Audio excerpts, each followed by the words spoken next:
Stay tuned for the following shows on the SAP Network.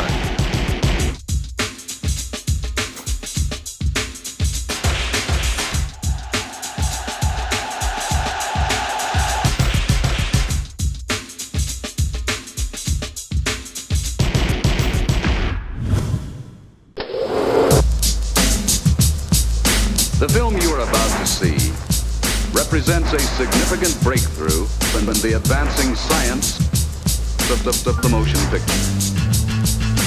Safety-minded. Safety-minded. Mind. Set. Mind. Set.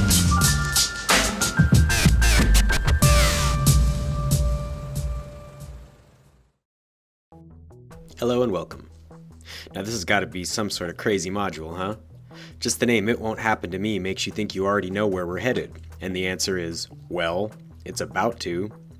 Every day injuries occur in the workplace. Fact. Some injuries are just a result of accidents and can't be avoided. False. Accidents don't just happen, they're caused. How? Well, usually not paying attention, trying to push the envelope, or pretty much just being in a rush. You know, being human. By reducing the number of causes, your company and coworkers can reduce the number of job accidents. Fact. With that said, we're hoping this module will open your eyes and grab your attention before you hurt yourself or hurt one of your coworkers. Some of you are so used to performing your daily duties that you could probably do it with your eyes closed, or so you think. You tend to get comfortable with your surroundings, then you let your guard down, and the next thing you know, whammo! You've now become a statistic, and you make it into one of our future training modules. These injuries range from, wow, I never knew that, to, what, are you kidding me? And who knows, we'll probably throw in a few, what were they thinking? But before we begin, we are in no way, shape, form, or fashion making light of anyone being injured on the job. But we feel the need to inform you that these injuries are occurring. Maybe not by you, but possibly by one of your fellow coworkers, who are probably more than willing to take that chance because they still believe it will never happen to them. In this video, you will see and hear some incidents that could have been and should have been avoided at all costs. But if that were the case, well, let's face it, you would pretty much just be looking at a blank screen right now with black lettering telling you be safe, be healthy, be productive, the end. If only it were that easy. An employee had cut a wood board using a table saw. The saw was equipped with a hood guard and an anti-kickback device. He then let go of the board and pushed his knee against the stop switch. The wood touched the still coasting blade, causing the wood to kick back toward him, hitting him in the vicinity of his abdomen and groin area. He was hospitalized for 12 days and underwent surgery for treatment of a perforated bowel. Citations were issued because the employee was not trained or qualified to use the table saw. An employee was punching holes in an aluminum strip using a pneumatic punch press. At the time of the incident, he had made 3 holes and was trying to make the 4th. As he tried to feel the position of the notch, he inadvertently activated the foot pedal and his left middle finger got caught in the point of operation, amputating his finger. An employee drank from an unlabeled sports drink bottle, which actually contained undiluted disinfectant. He transported himself to the hospital, where he was hospitalized. He was put in an induced coma for approximately 9 days. An employee was working with an energized circuit without any personal protective equipment. He contacted the exposed parts of the circuit and received severe electrical burns on both hands. He was hospitalized for 2 weeks. He was hired as a temporary worker and had only worked for the company about 3 months. A food service employee was assigned to the sanitation department. One of his responsibilities was to empty 5-gallon drums of food waste into a dumpster. During orientation, he had been told that no one is to operate the forklift in the company without first being certified. After 3 weeks working for the company, on his own accord, he took possession of a forklift and lifted a 5-gallon drum of food waste on a pallet and drove it to the dumpster. He raised the forks 4 or 5 feet and tilted the mast at a 30-degree angle.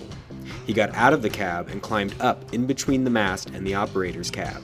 His foot accidentally pushed the operating lever, causing the mast to retract to its upright position, pinning him between the mast and the top of the cab. He died from injuries 1 week later. A 60-year-old employee of a wash and lube vehicle station sustained a serious injury to his right femur when a vehicle on the track was accidentally put in reverse by the employee. As the vehicle started to roll back, he got behind and tried to stop it. He was pinned between the pole and the vehicle.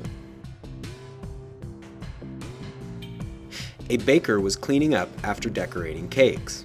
She climbed onto a table 36 inches above the floor to wipe a shelf mounted on the wall. She accidentally stepped off the end of the table and fell to the floor. A coworker witnessed the accident and contacted emergency services. She was taken to the local hospital where she underwent surgery to repair a fractured femur. An employee was refurbishing an antique chair.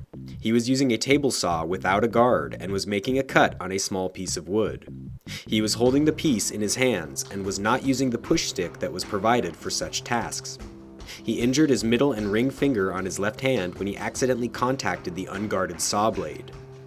He was hospitalized for 15 days after amputation of his middle and ring finger. A carpenter was starting to nail sheeting on the roof of a residential building. While he was removing an air hose from the nailer, a nail accidentally discharged and struck him. He was transported to the hospital, where he was treated for 4 days. At the time of the accident, the nailer was being operated without the safety push lever in place, which allowed the accidental discharge of the nail. The employer was given a citation. So one more time, job accidents don't just happen. They are caused. By reducing the number of causes, your company and coworkers can reduce the number of on-the-job accidents, which in turn will get everybody home safe and sound. Don't become a statistic. Pay attention at all times. Work together and look after each other.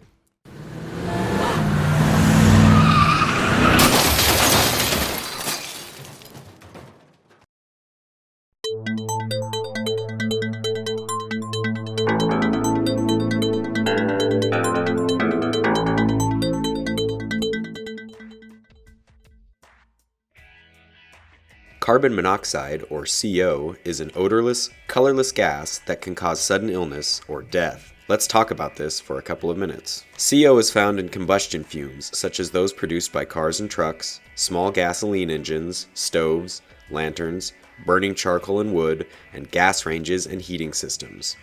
CO from these sources can build up in enclosed or semi-enclosed spaces. People and animals in these spaces can be poisoned by breathing it in. The most common symptoms of CO poisoning are headache, dizziness, weakness, nausea, vomiting, chest pain, and confusion. High levels of CO inhalation can cause loss of consciousness and death. Unless suspected, CO poisoning can be difficult to diagnose because the symptoms mimic other illnesses. People who are sleeping or intoxicated can die from CO poisoning before ever experiencing symptoms. How does CO poisoning work? Red blood cells pick up carbon monoxide more quickly than oxygen. If there's a lot of CO in the air, the body may replace oxygen in the blood with CO. This blocks oxygen from getting into the body, which can damage tissues and result in death. CO can also combine with proteins in tissues, destroying the tissues and cause injury or death. Remember, all people and animals are at risk for CO poisoning. Certain groups, such as unborn babies and infants, people with chronic heart disease, anemia, or respiratory problems, are more susceptible to its effects. Each year, more than 400 Americans die from unintentional CO poisoning, and more than 20,000 visit the emergency room. More than 4,000 are hospitalized due to CO poisoning. Fatality is highest among Americans 65 and older. So having said that, be sure to install CO alarms in central locations on every floor of your home or workplace and outside of sleeping areas to provide early warning of accumulating carbon monoxide. If the carbon monoxide alarm sounds, move quickly to a fresh air location outdoors or by an open window or door. Call for help from the fresh air location and remain there until emergency personnel arrive to assist you. Every year, about 80 people die and hundreds are injured by lightning strikes in the U.S. To reduce your chances of getting injured by lightning, follow these simple guidelines. If possible, get inside a building or a car. Avoid touching the metal parts of the car. Stay away from isolated, tall objects. Do not take cover under a lone tree. do take cover under a group of low trees if there is a taller tree or structure nearby. Do not be the tallest thing in the area. If you are in the open, try to find a lower area such as a ditch and crouch down, but do not lie down fully on the ground. Avoid metal objects and water. They attract lightning. Wait for 30 minutes after the storm has passed before going back to work or play.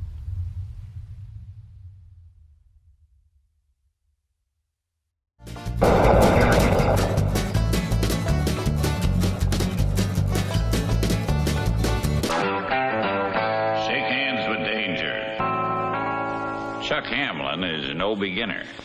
Before he begins changing an O-ring on an excavator boom, he checks. Oil temperature down, engine off, bucket grounded, hydraulic lock engaged. Okay, he'll have that O-ring installed in minutes.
That you won't fall. You'll save yourself a minute, but you may damn well lose it all.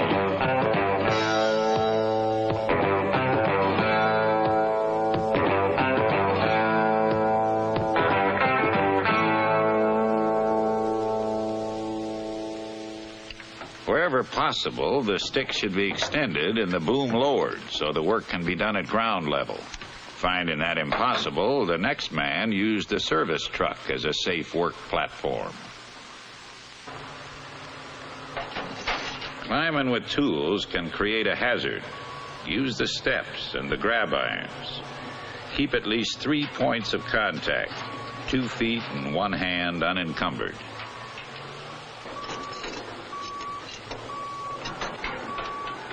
Any shortcuts and you're inviting injury. In fact, taking shortcuts is often a quick road to trouble. For example, consider what happened to Harry Sanders. Harry has come to work with a problem. His son is having a football-injured knee operated on this morning. Harry wants to finish this job and take a couple hours off to visit his son. The operator has complained that the scraper is shifting too slow and the controls are sluggish. In a hurry, Harry pulls only one axle. The service manual says to pull both axles and disconnect steering. But Harry knows with one axle removed and the differential unlocked, the machine shouldn't move. He's taken this shortcut before. While waiting for the operator to return, Harry starts the machine in order to judge the problem. While he waits for the engine to warm, Harry's thoughts drift to worries about his son.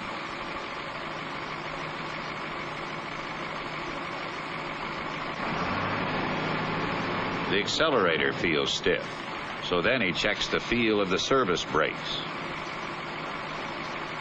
His attention is divided. While thinking about his son, his hands and feet go through motions he believes have become automatic. In this absent-minded state, he unconsciously starts to steer, jams his foot on the differential lock, and the machine takes off.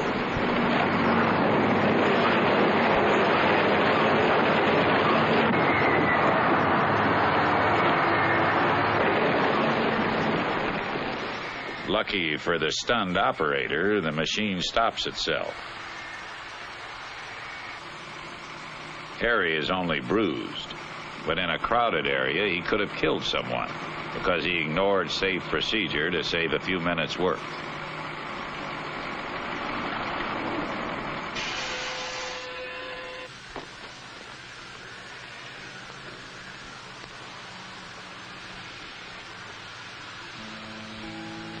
Now, most people have days when they come to work with worries, hangovers, or distractions.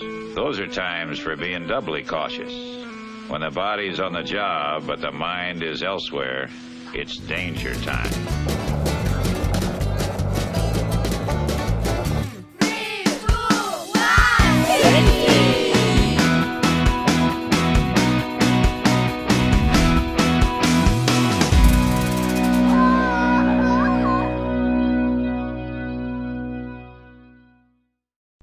This video was created for the general industry.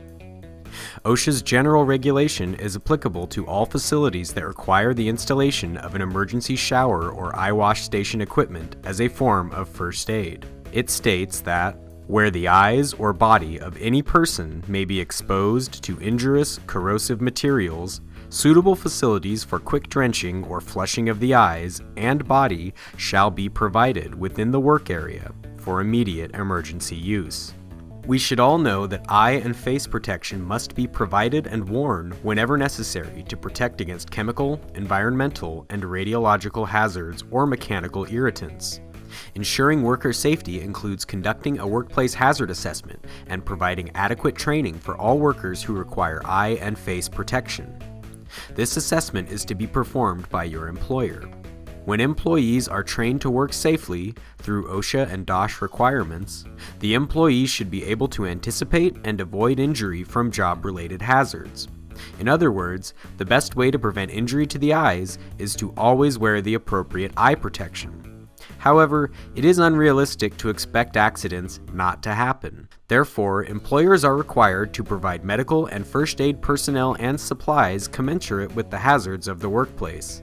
The details of your workplace medical and first aid program are dependent on the circumstances of each workplace and its employer. In this video, we will be discussing emergency wash stations.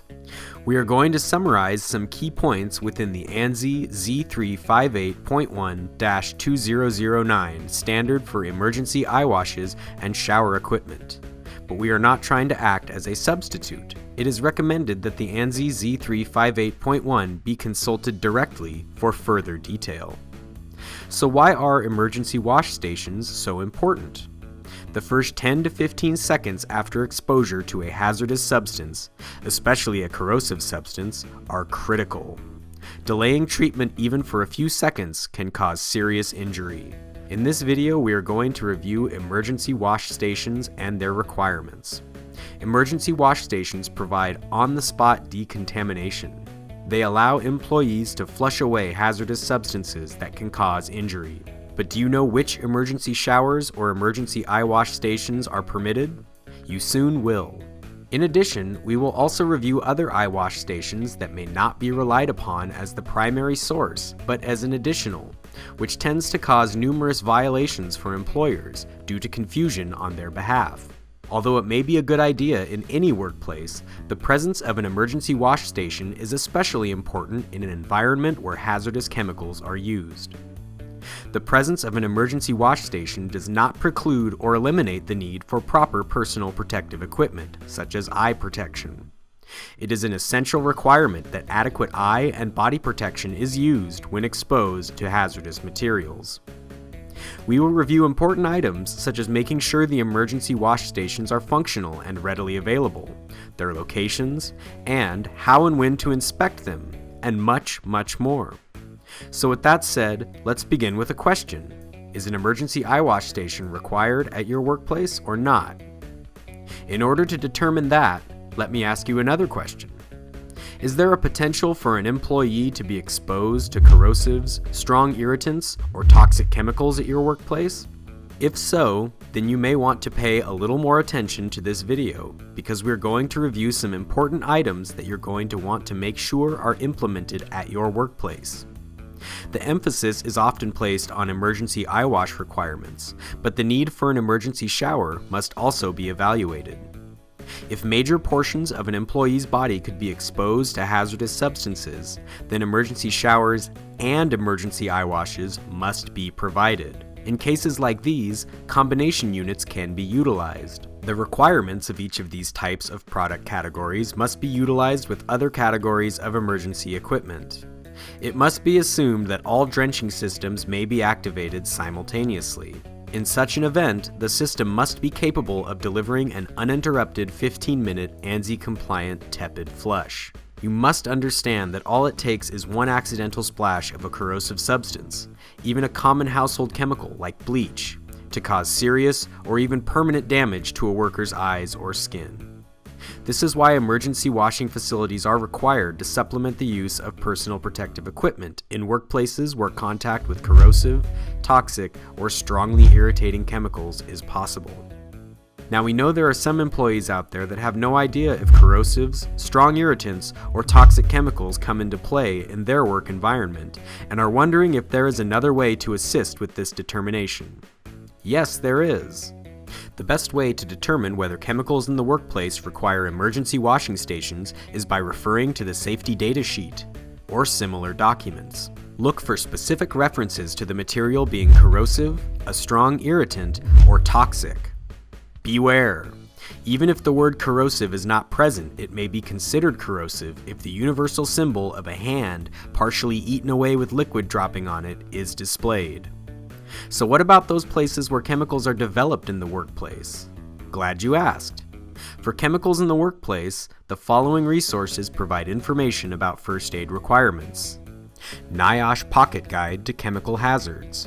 Threshold limit values for chemical substances and physical agents from the American Conference of Governmental Industrial Hygienists.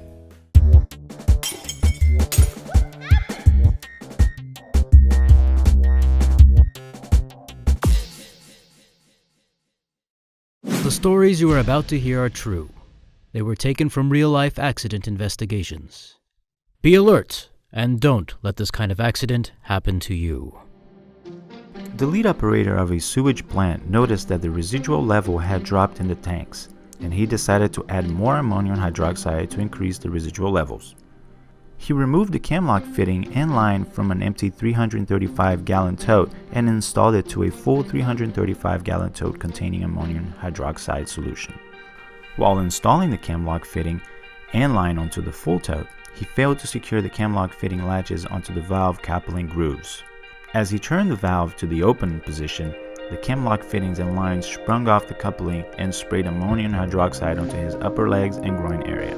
He immediately turned off the valve and secured the camlock fitting latches onto the coupling grooves. He then went to the emergency eye wash and shower approximately 120 feet away to rinse off the ammonium hydroxide. He rinsed for approximately 15 minutes but did not take off his clothing.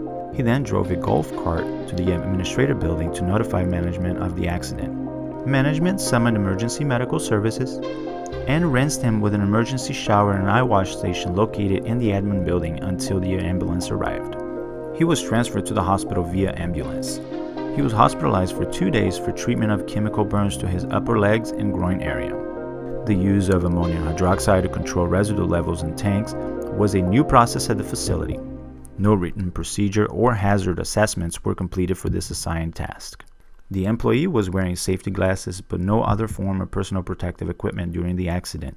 The employee stated that he was in a hurry and normally would have worn rubber gloves and a respirator while transferring the camlock and line from one tote to another.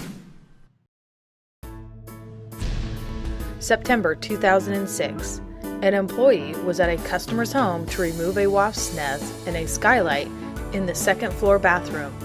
He accessed the skylight by climbing a 6-foot A-frame ladder, climbing on top of the closet's 2-inch by 6-inch beam, and then on a beam to the skylight and sheetrock area.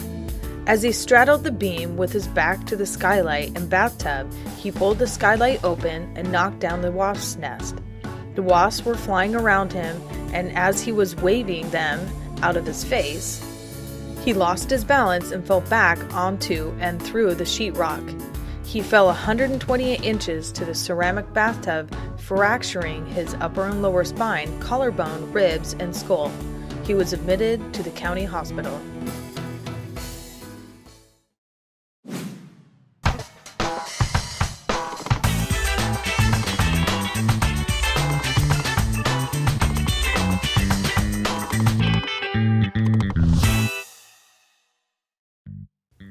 The brain. It has many connections as there are stars in the universe. The brain might as well be like a universe, a place full of things we don't know anything about, but there's a few things we do know about the brain. Now let's go over some fun brain facts. Heck, you might learn something new. Now the brain is responsible for all our motor skills, communications, senses, feelings, thoughts, memories, and the biggest mystery of them all, consciousness itself. Now the human brain weighs around 3 pounds. It's made up of mostly fat and water.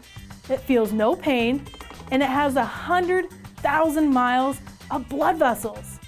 The brain is 60% white matter and 40% gray matter, and it has the consistency of tofu. The brain is divided in 2 hemispheres, but unlike popular belief, both areas work together to perform just about all brain functions. Now, during early pregnancy, a baby's neurons develop at a rate of 250,000 neurons per minute. Now, while in the uterus, we develop our first sense, the sense of touch. Babies have big heads to hold rapidly growing brains. A 2-year-old's brain is about 80% of adult size. It grows 3 times its size in the first year before growth stops at around the age of 18. But it keeps developing until your mid-20s or 30s, and there's a few sources out there that say it goes into the 40s. Nice! So I'm still getting smarter. Yes! Brain information moves at an impressive 260 miles an hour. That's as fast as a Formula One race car, which tops out at around 240 miles an hour. And I'm sure you've heard before that we only use around 10% of our brain. But that's not true. Contrary to popular belief, humans actually use 100% of their brain. The brain can live for 4 to 6 minutes without oxygen, while losing blood in the brain for 8 to 10 seconds will render you unconscious. So there's a small area in your brain, and that's responsible for our ability to read someone's face for clues to how they're feeling. Every time you learn something new, the brain structure of your brain changes. New connections in the brain are created with every new experience, new thought, or by simply recalling a memory. Smell can trigger memories with stronger emotional connections. Memories are formed by associations, and sleeping may be the best time for your brain to consolidate memories from the day. Getting drunk does not make you forget things. What actually happens is that your brain temporarily loses the ability to create memories. That's what happened last Friday. Anyway, the brain does not go inactive during sleep. In fact, the brain is more active while you're dreaming than when you're awake. Your brain dreams an average of 4 to 7 times per night. Most people dream somewhere between 1 and 2 hours every night, and every single one of us dreams, even if you don't remember it. Oh, and by the way, even blind people who have never been able to see have dreams too.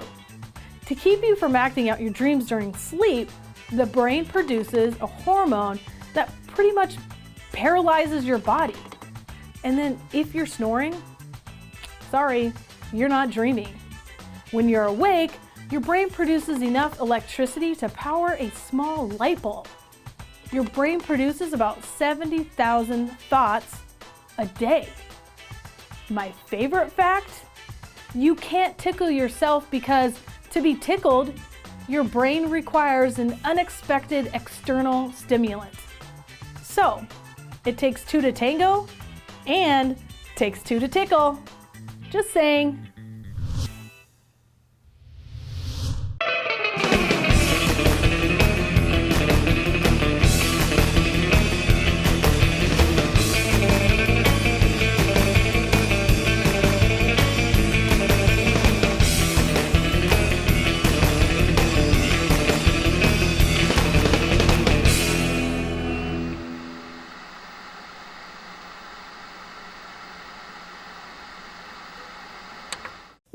Hello, My name is Brad, and in this video, we will be taking a look at protective goggles and which ones you should be using.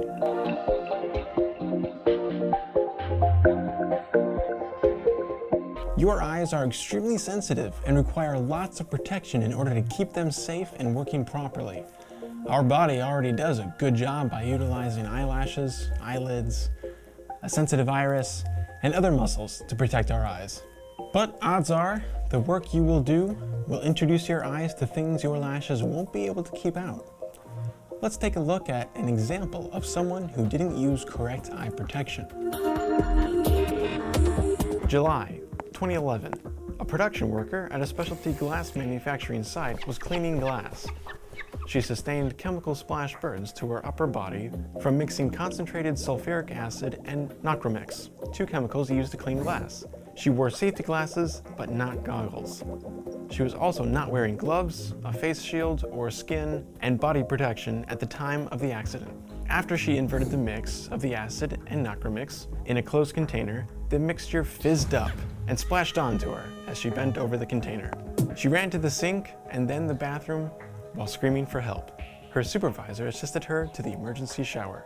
She sustained first and second degree chemical burns over approximately 4% of her body.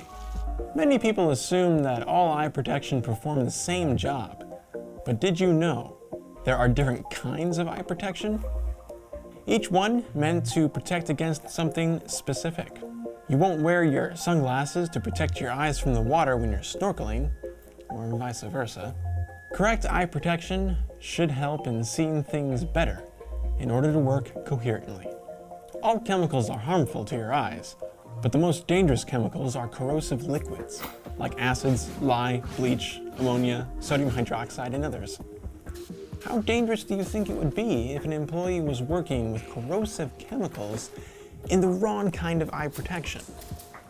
Let's take a look at another example. January 2007, an employee was removing a hose when a pressurized release of lithium hydroxide struck the employee in the eyes. The employee was not wearing appropriate eye protection and suffered corrosive burns to the eyes. Be extra careful when handling these corrosive chemicals. They can cause serious damage and even blindness. Don't take your sight for granted. A large percentage of eye injuries often result from an inappropriate choice of personal protective equipment, like the incident we just reviewed. When working with or around chemicals, it is important to know the location of emergency eye wash stations and how to access them when your vision is impaired. Other chemicals are less dangerous but extremely irritating. Quick action can minimize the damage and may not be permanent. If the label states that the chemical is a strong irritant, then eye protection is required. You may need to consult your product's safety data sheet, or SDS, for further information. Also be aware that some chemicals such as pesticides or certain solvents can be absorbed through the eyes and make you sick as well. Safety goggles may incorporate prescription lenses mounted behind protective lenses for individuals requiring visual correction. Take the time to consider specific lens, frame, and ventilation options when selecting safety goggles.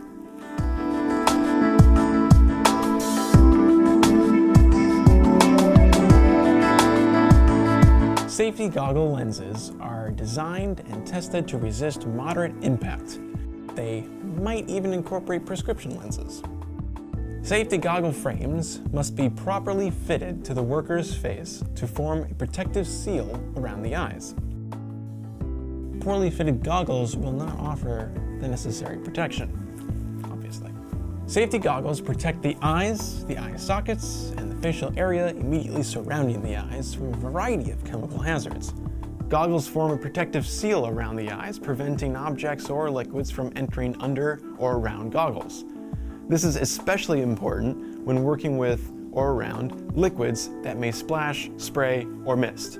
Let's go over those different kinds of ventilation: direct, indirect, and non-ventilated. Direct vented goggles allow a direct flow of air from the work environment into the goggles. In cases where impact is the hazard and splash or vapor hazard does not exist, then direct vented goggles can be used as the appropriate level of protection. Indirect vented goggles provide protection from splash entry by a hooded or covered vent that allows the free movement of air but prevents the direct passage of liquid. In cases where chemical splash is a hazard, indirect vent goggles should be selected as appropriate protection. Non-vented goggles have no venting of any kind and offer protection against the passage of dust, mist, liquid, and vapors. For applications where chemical vapor is a hazard, non-vented goggles will be required protection. But be aware that they may fog and require frequent lens cleaning. The eye cup safety goggles cover the eye sockets completely. They are available with direct, indirect, and non-vented ventilation. Cover safety goggles may be worn over corrective spectacles without disturbing the adjustments of the spectacles. Cover safety goggles are available in direct, indirect, or non-ventilated types. These safety goggles may be rigid or flexible. Face shields alone do not protect employees from chemical hazards. They may be used in combination with the safety goggles to increase protection against chemical exposure to the eyes.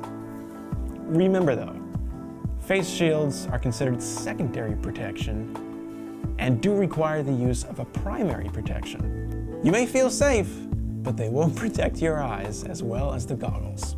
It is important to keep all eyes and face protection clean and properly maintained. Cleaning is particularly important where dirty or fogged lenses could impair vision. Eye and face protection should be inspected, cleaned, and maintained at regular intervals so that the equipment provides adequate protection. It is also important to ensure that contaminated equipment, which cannot be decontaminated, is disposed of in a manner that protects employees from exposure to hazards. Goggles should be kept in a case when not in use. Training should be provided to employees who are required to use eye and face protection. The training must occur annually, but doesn't hurt to have it more often than needed. The training should include at least the minimum why the eye and face protection is necessary and how improper fitting, use, or maintenance can compromise its protective effect, limitations and capabilities of the eye and face protection, effective use in emergency situations, how to inspect, put on, and remove, maintenance and storage, recognition of medical signs and symptoms that may limit or prevent effective use, general requirements of OSHA's eye and face protection standard. Remember, if you are not sure of what personal protective equipment is to be worn when using a hazardous chemical, always refer to the safety data sheet for details. If you need to protect your eyes from a chemical hazard, what is the chance that you will also need to protect parts of your body? Again, the SDS sheet can help you out. As you can now see, eye and face protection must be selected on the basis of what hazards the worker is exposed to, and that there are specific eye protections for each kind of hazard. Thanks for watching. I hope you learned something. I know I did, because this safety video just got safer.